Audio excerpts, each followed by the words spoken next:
A princess birthday, we told my daughter thanks to Grandma. We arrived, empty chairs. Caribbean cruise, Grandma giggled on speaker. My family imploded. I'm Caitlin Wilson, and my job is a nurse at St. Mary's Children's Hospital.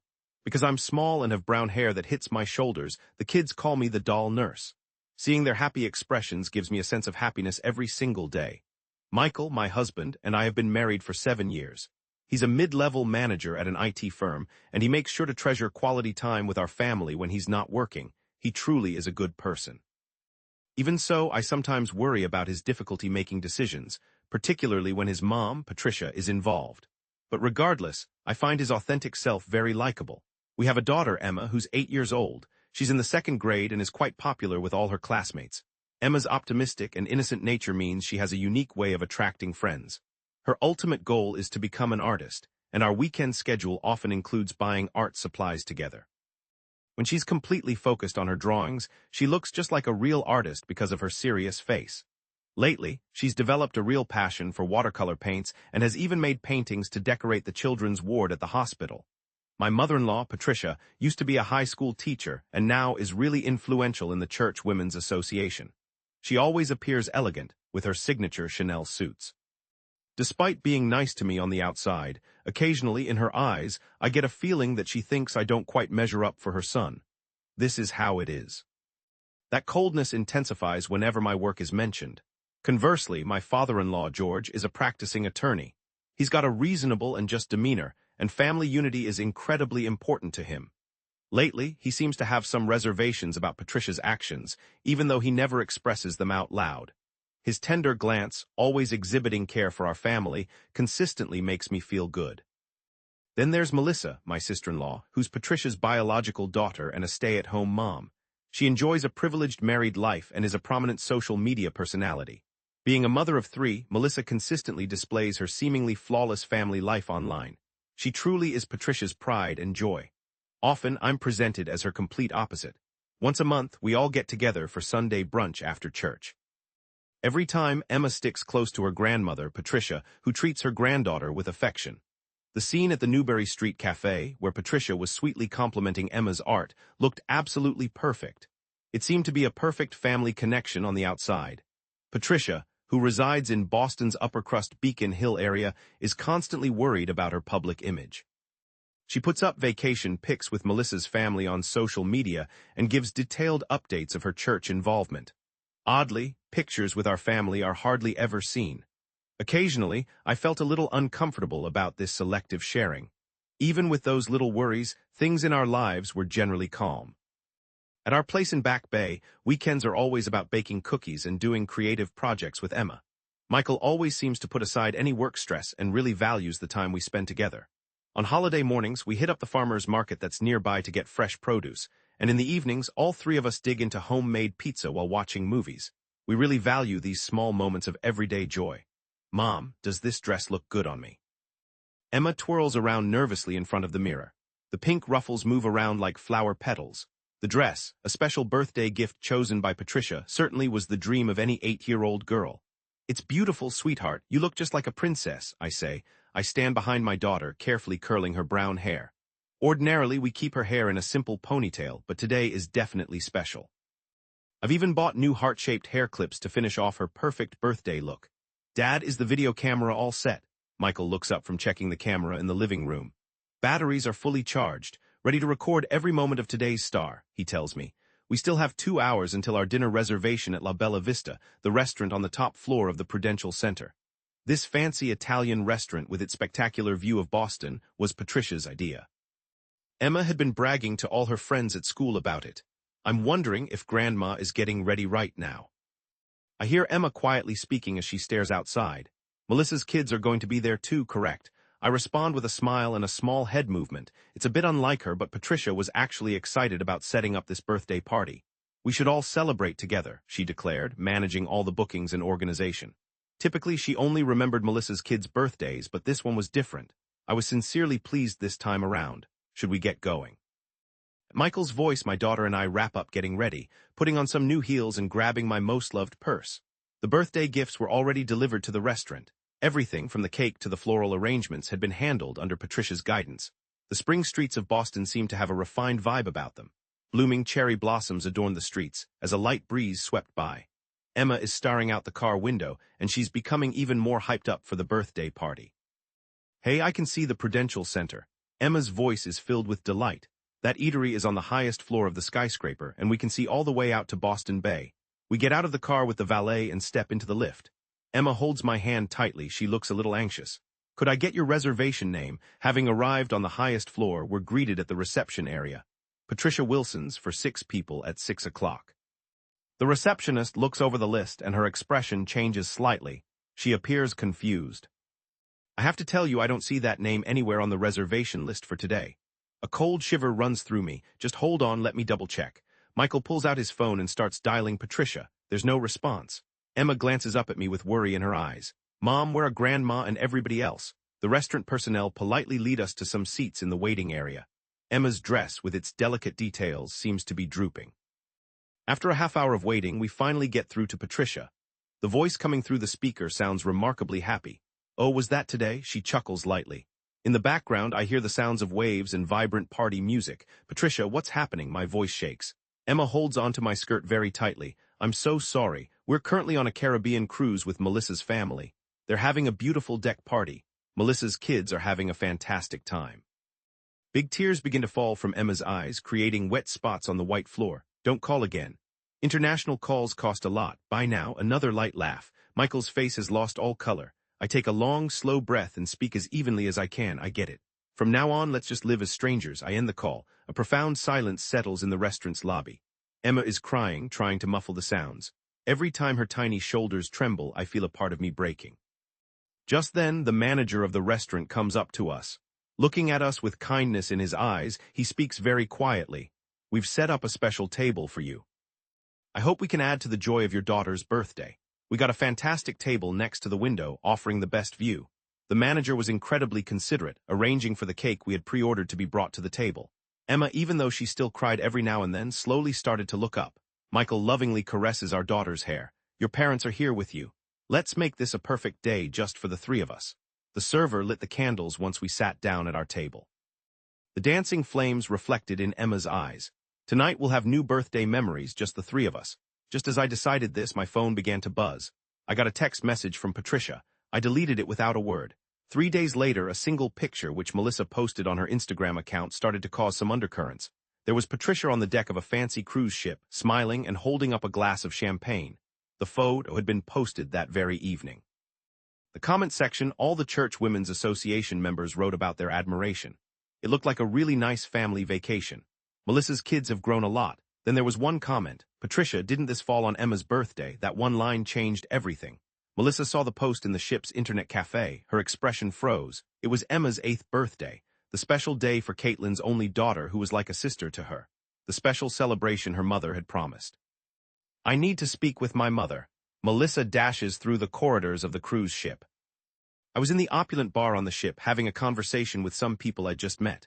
Mom, what about Emma's birthday party? I wondered. My smile briefly faded. Oh, that situation. Caitlin will get it, I thought. We had other, more pressing matters, more important plans. Melissa's voice shook. More important than completely destroying an 8-year-old's special day. Other people in the bar started looking our way. Melissa, there are other people here, I whispered, lowering my voice. Think about how this looks. Appearances matter. Tears streamed down Melissa's face. Mom, does this mean you do the same thing to my own kids? She questioned. Are you capable of breaking your word so easily when it's not convenient for you? Up on the uppermost part of this luxurious cruise ship, overlooking the calm Caribbean waters, a heated argument between my daughter and me reverberated. People were discreetly filming the scene with their phones. Melissa, settle down, I said. No, I can't be silent anymore, she replied, her voice wavering. Mom, you've caused Caitlin's daughter, who I consider like a sister, so much pain, she declared. This is something that is not pardonable. Those people, she spat out. I'm finished with them, I'm cutting them off. I won't let you visit my children anymore. I don't want them to be negatively affected by having you as their grandmother. Those words, along with the video recordings, started spreading all over social media. Back in Boston, within our church circle, my good name was ruined almost instantly. After a time, during the Sunday coffee hour, no one even came near the pew where I usually sat. They're asking her to step down from her important roles in the Women's Association of her own accord. Then George, my father-in-law, delivers the ultimate blow. In the library of our Beacon Hill home, after 3 decades of being married, George finally speaks, and it's serious. I've never been so let down in our 30 years together. Outside, a gentle summer rain is coming down. It was just a joke, I try to explain. You're making a big deal out of nothing. A joke. George's voice is a low growl, intentionally breaking the heart of a child who's only 8. On the desk is a pile of divorce papers that George's lawyer buddies had prepared. George, you can't be serious, I exclaim, my voice rising. Consider our place in society. That's exactly what's wrong, and George gets to his feet. You've become so preoccupied with what other people think that you don't see what truly matters. The rain is getting heavier. If you won't say you're sorry, sign these. You won't be at a disadvantage when it comes to the division of assets. My face goes pale, and I feel the blood leave it. Divorce, property division, my position in the church, my reputation in the community, everything I had is falling apart. The cruise ship had to go back to port earlier than planned. When I returned, the steps felt cold. Old friends began avoiding me. The last message from Melissa said, "Mom, what you did betrayed our whole family. Even I, your own daughter, can't trust you anymore. Please think long and hard about this." Alone, in a room of the mansion, it finally hits me, the full impact of my actions. My life has been a constant quest for flawlessness.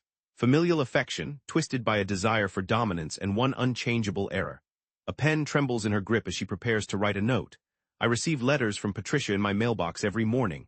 They're filled with apologies, carefully penned on costly, pristine stationery. Sometimes there are also lavish brand-name gifts or emeralds enclosed. These are Emma's most treasured art supplies. But they were never opened. Everything went back unopened. We even refused any attempts at delivery, handling them with polite distance. On Emma's desk, there's a growing stack of unfinished drawings. The vibrant hues have vanished, giving way to a palette of black and white. The application for the school art contest is ripped and thrown away. As her mother, I felt with agonizing clarity that something deep within my daughter had been altered. I never want to see Grandma again. Emma murmured this one night in bed. As I lay next to her, I softly caress her back. I could feel her shoulders shaking, and I found myself almost praying. "No one will make you do anything before you feel prepared, Emma. It's all right. Your mom and dad are here for you." The following morning, I was working in the pediatric ward at St. Mary's Children's Hospital when the reception desk called. Patricia was waiting with a huge arrangement of flowers.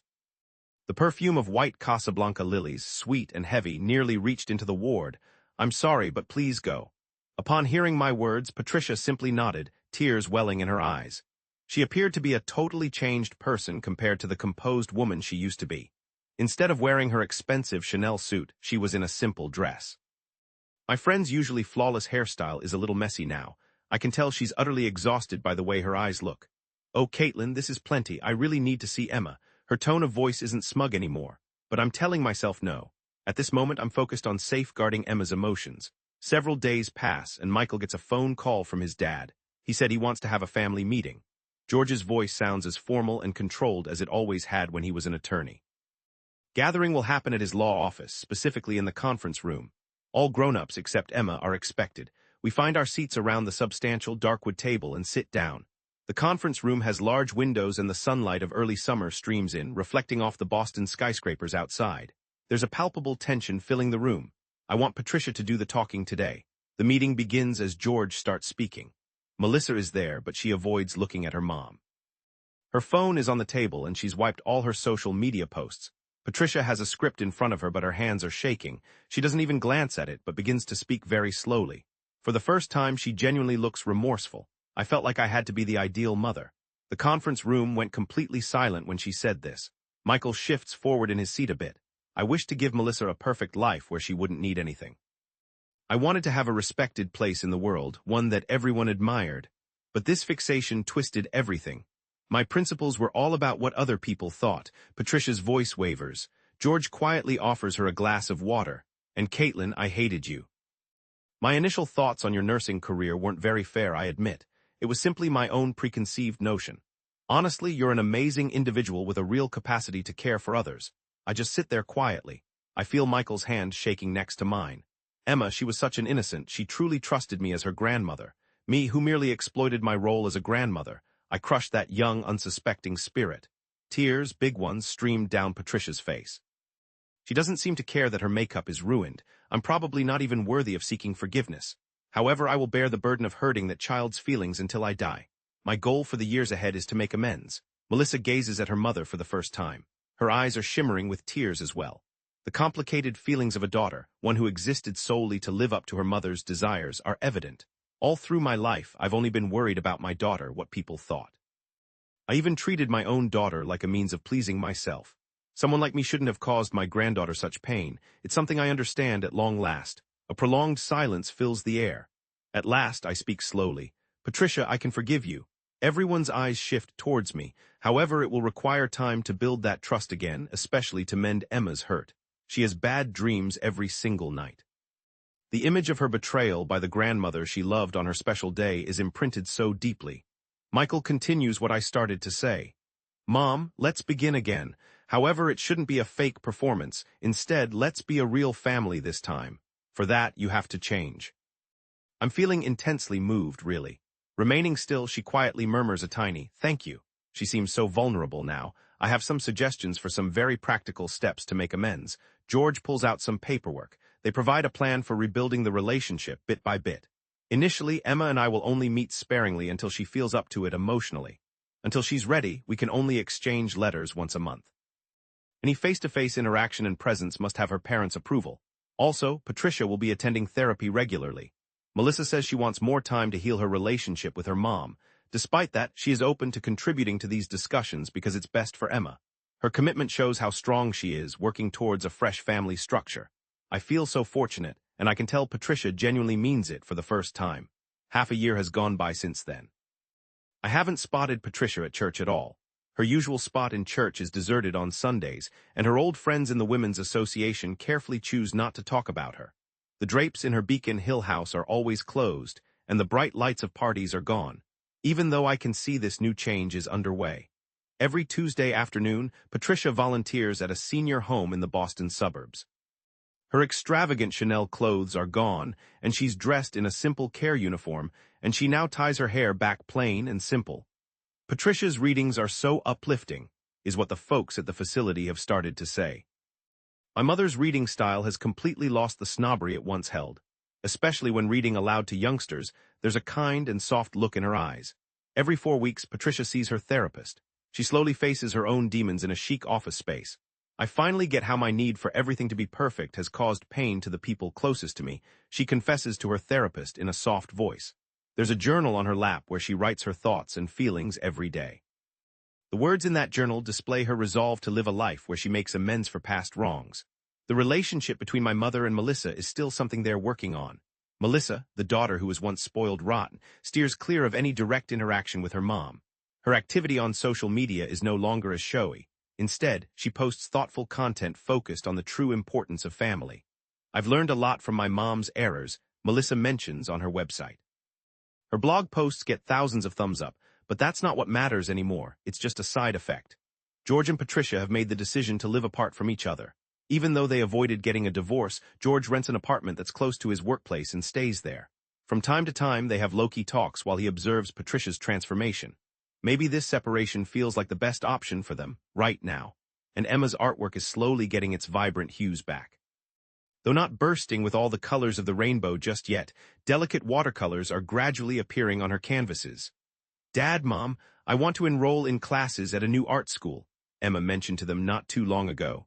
Secretly, that is also the same art school where Patricia donates money. She has no idea, but Grandma is watching over Emma's gift from afar. Once every 4 weeks, they're allowed a quick visit. Patricia sits on a bench in the park, far away from Emma's school. She steers clear of any direct interaction, only able to observe her granddaughter's cheerful expression from a distance. Take your time, I instructed Patricia. Let's allow Emma's emotional pain to subside at her own pace. Emma, just the other day, brought up her grandma for the first time. I find myself thinking, I wonder if Grandma is different now, she said, her eyes fixed on the sky as she walked home from school. A faint image of the past seemed to spark in her eyes. Michael is gradually starting to confront his mother. Every Thursday evening, he makes a short trip to Patricia's place after his shift. The two are slowly starting to have genuine discussions, ones they never attempted previously. Mom's obsession with being perfect restricted us all. Michael shared, but now that she is conscious of it, perhaps we can build a new kind of relationship. His voice was definitely more certain than before. Flowers still show up every week at St. Mary's Children's Hospital's pediatric ward. However, they're no longer the pricey Casablanca lilies. Now, they're just straightforward, seasonal flower arrangements. Even though there isn't a name on them, Patricia's transformation is pretty clear just in the flowers she selects. There's a brand new sketchbook sitting on Emma's desk now. On the front, she's drawn a tiny rainbow symbol, which is the logo for her new art class. Past that rainbow, Patricia waits quietly, hoping for her granddaughter's emotional pain to slowly begin to dissipate. Maybe there is no such thing as a flawless family, I remarked to Michael one night. But just maybe. I think that the ability to cause pain to one another, and then to offer forgiveness, is what truly defines a family. The streetlights outside my window in Boston are softly illuminating the scene. It feels like they're observing the fresh beginnings our family is experiencing.